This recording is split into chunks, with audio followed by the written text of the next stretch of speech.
नमस्कार। राजकीय महाविद्यालय अजमेर के भौतिक विभाग से कल हमने कर्ल को समझने का प्रयास किया था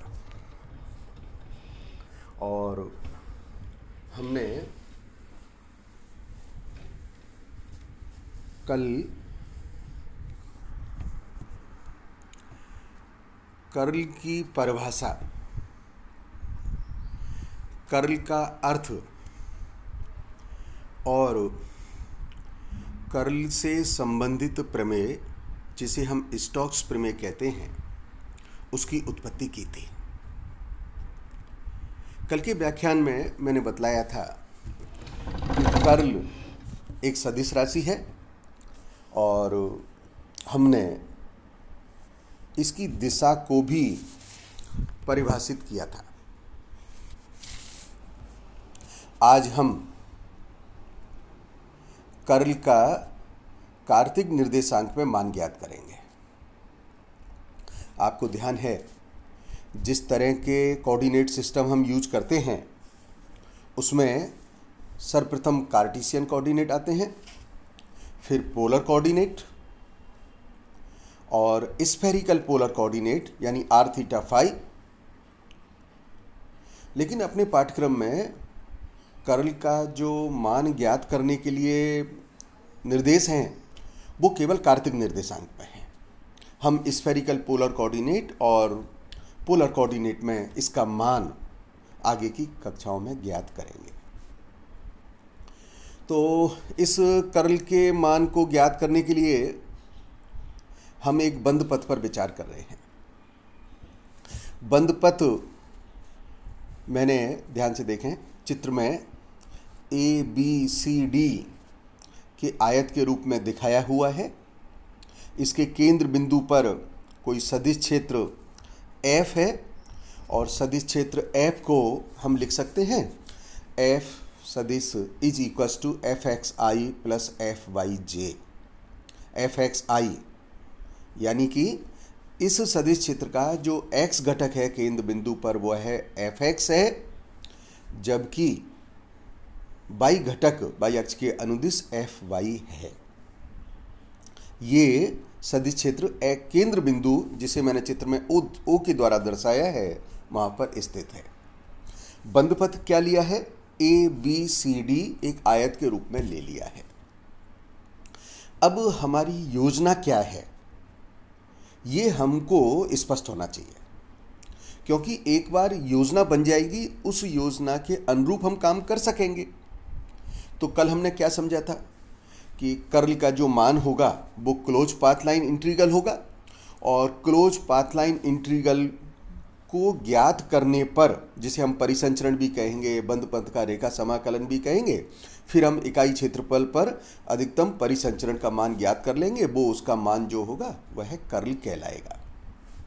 तो हमने क्या किया? हमने किया क्लोज पाथ लाइन इंटीग्रल। आप देखिएगा लेफ्ट हैंड साइड में मैंने इंटीग्रल का चिन्ह बनाया है, उसके ऊपर एक वृत्त बना दिया है और ये जो क्लोज पाथ लाइन इंटीग्रल लिया है हमने ABCD पर ले लिया है।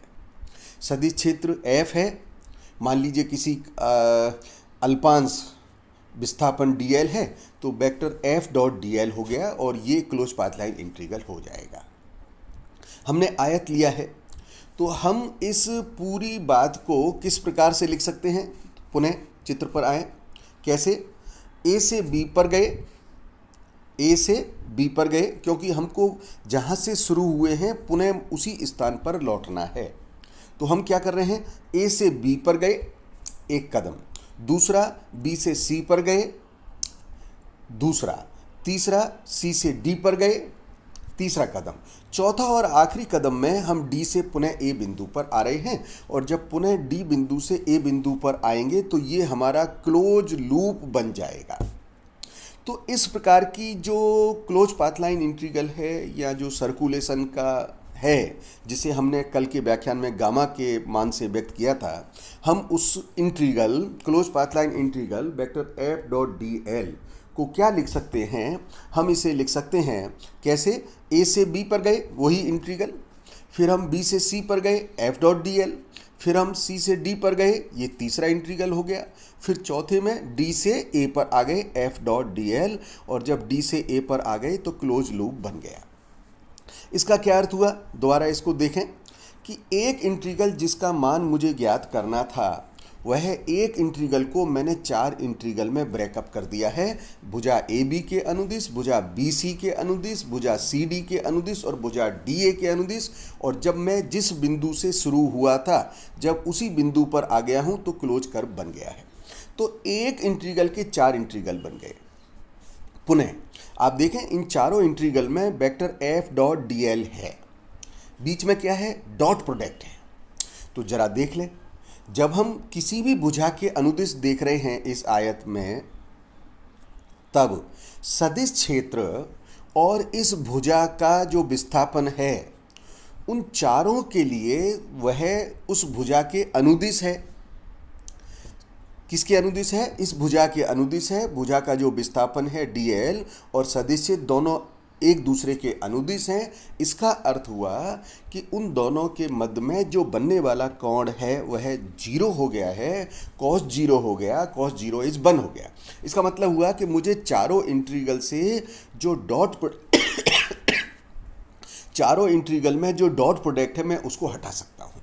अब इंटीग्रल क्या रह गए, मूलतः ए से बी पर, सी से बी से सी पर, सी से डी पर, डी से ए पर, किसके साथ है, F D L. D L क्या है, आयत जो भुजा है ए बी के अनुदिश उसकी लंबाई डी एक्स है, बी से सी डी बाई है, सी से डी डी एक्स है, डी से ए लंबाई कितनी है, डी बाई है।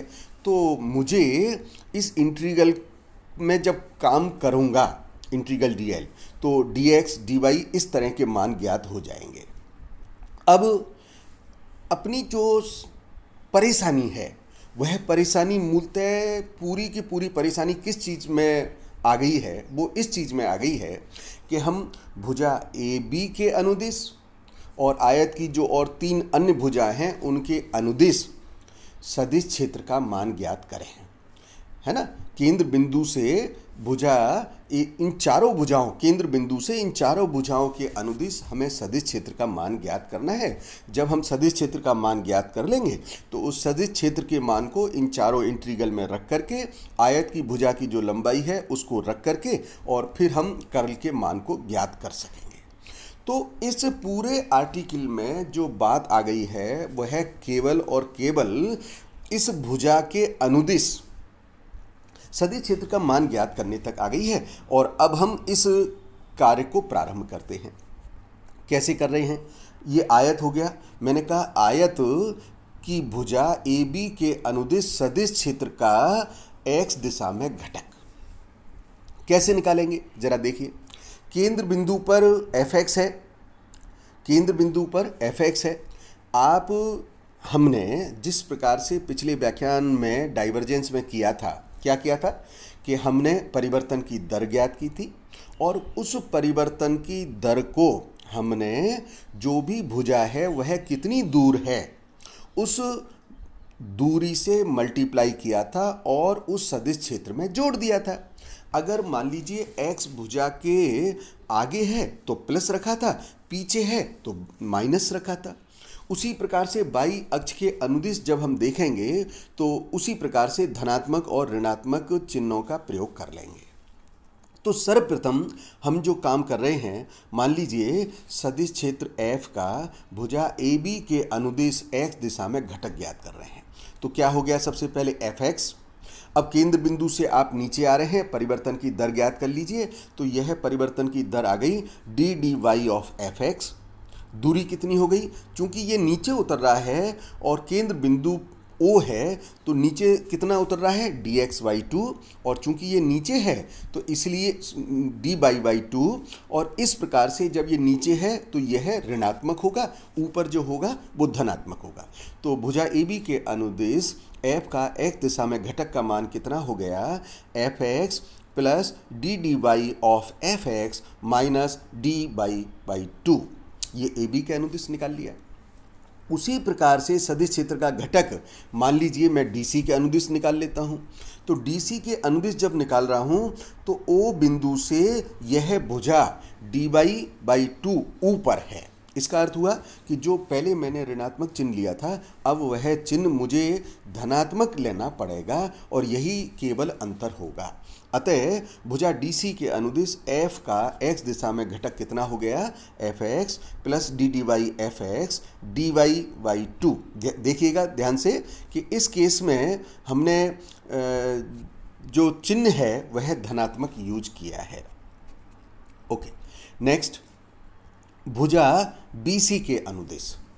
भुजा BC के अनुदिश f का y दिशा में घटक, केंद्र बिंदु है, केंद्र बिंदु O पर इस सदिश क्षेत्र का मान FI है और FY से आगे भुजा BC स्थित है। कितनी दूर है, dx बाई 2 है, आगे है, इसलिए धनात्मक लेनी है। तो इसका मान कितना हो गया, चलिए FY प्लस परिवर्तन की दर ज्ञात कीजिए ddx ऑफ FY प्लस क्या करना है यार, दूरी देख लीजिए, दूरी से इसको मल्टीप्लाई कर दीजिए, दूरी dy बाई 2 हो गई है, इसलिए dx बाई 2 दूरी का मैंने मल्टीप्लाई कर दिया और भुजा BC के अनुदिश f का y दिशा में जो घटक आ गया वह कितना आ गया, fy plus ddx fy dx by 2। और इसी प्रकार से जो भुजा है D है, इसके अनुदिश भी हम बाई घटक निकाल सकते हैं। इसका बाई घटक में अंतर क्या आएगा, चूंकि पहले भुजा BC सामने थी, आगे थी, इसलिए धनात्मक दूरी से मल्टीप्लाई किया था। चूंकि यह पीछे है तो इसलिए ऋणात्मक रखना है। यह केवल और केवल एक अंतर होगा, तो fy प्लस ddx fy क्या हो गया, परिवर्तन की दर हो गई और परिवर्तन की दर को जो दूरी है माइनस dx बाई 2 हमने इससे मल्टीप्लाई कर दिया। तो बस अब आप ये समझिए कि जो ये अपना आर्टिकल था लगभग पूर्ण हुआ, क्योंकि जो समझने की प्रमुख बात है वह है यही है और विद्यार्थी से गलती होने की संभावना सर्वाधिक इसी स्थान पर होती है कि हम इन चारों भुजाओं के अनुदिश सदिश क्षेत्र का x और y दिशा में घटक ज्ञात करें। पुनः जहाँ से हम बात प्रारंभ किए थे वहाँ पर लौटते हैं। हमारे 4 इंटीग्रल हैं, चारों इंटीग्रल में थीटा बराबर 0 हो गया। तो जैसे पहले इंटीग्रल लिया तो पहला इंटीग्रल है a to b f dot d l, theta बराबर 0 हो गया। तो a से b के अनुदिश हमने जो सदिश क्षेत्र निकाला है उस मान को रख दिया और a से b तक चूंकि इंटीग्रल का साइन लगा हुआ है, भुजा की जो लंबाई है वह dx हो गई है। b से c इंटीग्रल के साइन में dl होने पर भुजा की लंबाई dy हो गई है। पुनः c से d लेने पर यह dx है और a से d लेने पर भुजा की जो लंबाई है वो dy हो गई है। ऐसा हमने अब इन चारों सदिश क्षेत्र का मान स्थापित किया और मान स्थापित करने पर दूरी के मान से मल्टीपल कर दिया। जैसा इस पहले इंटीग्रल में देखिए मैंने dx लिख दिया है, दूसरे इंटीग्रल में dy लिख दिया है, तीसरे इंटीग्रल में dx, चौथे इंटीग्रल में dy। हाँ, एक बात पर और विचार करना है। जैसे तीसरा इंटीग्रल है c से d, चूंकि हम क्लोज लूप में चल रहे हैं तो इसलिए c से d आ रहा है, लेकिन जब हम ले रहे हैं उसमें